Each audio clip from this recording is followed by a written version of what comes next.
What internet marketing expert should you spend your valuable time listening to? Listen to someone who has over 20 years of web marketing experience and hundreds of website marketing success stories. That man is Aaron Sparks from Site Strategics.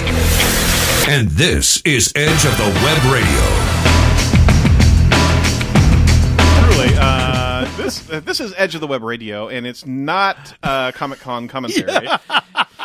We talk about internet marketing, actually, and the sidecar geekdom actually comes along for the ride. Internet marketers know that Google Adwords is an excellent way to drive traffic, but it can be expensive if it's done incorrectly. A poorly managed campaign can cost you a lot more than you're bringing in, and on top of that, it can run into the ground budget-wise. It really can. They love guys that go in there. They love guys like me. I think the first time I ran a Google AdSense, I put $500 in and checked it in an hour and went, what happened? Wait, what? Where? Yep. No, what? We brought you traffic. Yes, you did. I think it's honestly, I think Google kind of likes that. If they didn't, they would put a threshold in there that said, if this goes too fast without any, conversions, pause it. They don't care. They'll burn through it like a kid with a credit card. Yeah. All right, hey, we're covering 10 mistakes that people make on Google AdWords. Thanks for listening. I'm Aaron Sparks, joined by Thomas Broadbeck of Site Strategics. This show is presented by Site Strategics. We're a internet marketing firm that's focused on digital inbound marketing. So check us out online at sitestrategics.com. You can also check out this entire show at edgeofthewebradio.com, where you can see not only the podcast, but all the videos. We re-record every one of these shows, break it up into nuggets, so you get explicitly what you want to view. Hey, everybody wave at the camera. We also put a lot of screenshots in what we talk about, because guess what? We haven't figured out the technology to put those screenshots through the radio waves. We're trying. It's just not working. So go on over to youtube.com/Site Strategics, or just download the app. You can download a free app on the iOS or Droid players and download an entire thing right there to be able to see the videos, audio, and much, much more. All right. Jumping on into it, I tell you what, and this is an article from Kissmetrics.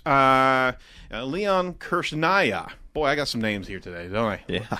We focus on a lot of different blogs out there, and this one was really, really good. And since we're talking about PPC, paid ad management, there are a number of mistakes that we want to get through, and I'm going to try to get through as many as we can with the time we've got left. Mistake number 1, not grouping keywords correctly. AdWords is set up so you can create a campaign and then add groups to manage different types of campaigns. If you have a product campaign and a content campaign, each can actually coexist separately, okay?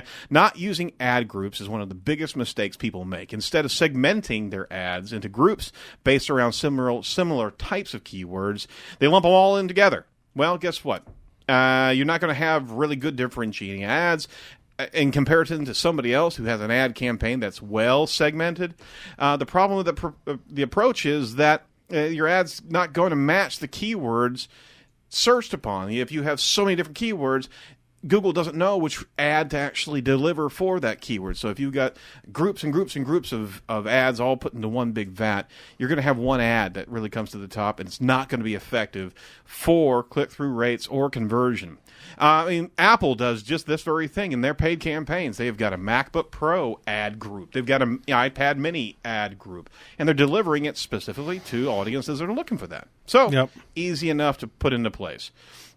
Mistake number 2, not using the right keyword matches. And this is very, very important. It's between broad, phrase, and exact match. Let me do a quick rundown. Broad, you're basically, say, if you add like Nike running shoes, for example, your ad will actually show up for people who actually are looking for Nike running shoes, Nike free running shoes. Where can I buy Nike shoes for running? Okay, it's a larger context. You're going to get into a much larger audience, okay? And it can be also very expensive, but you're going to have a lot of impressions for that.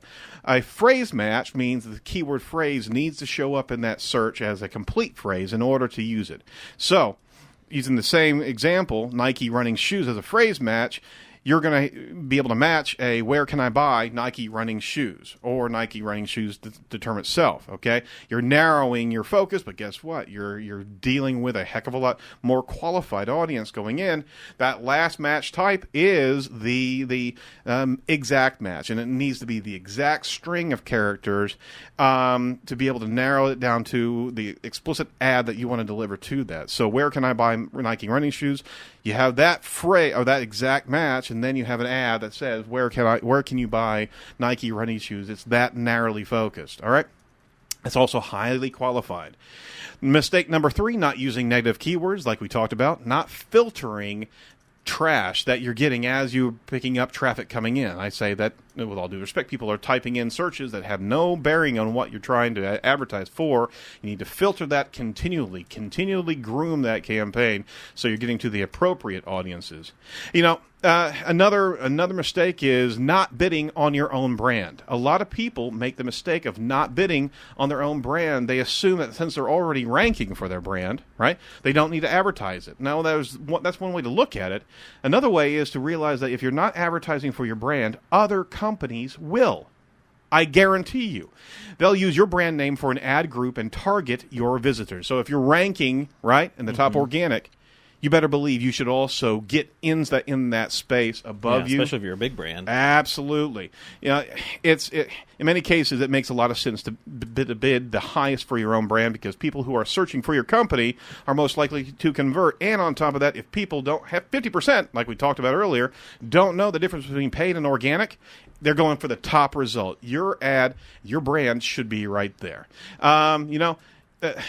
There's a lot of testing and things that you can do that are needed to improve the PPC. But you know what? You also, the last mistake that we'll talk about is not knowing who you're competing against. If you're not looking at your competitors in your space, they're looking at you. You don't know what you're battling up against, and you may actually be barking up a whole different tree where, tell you what, you could absolutely change course, and on top of that, you should also see what your competitors are bidding for in order to be able to outgun them.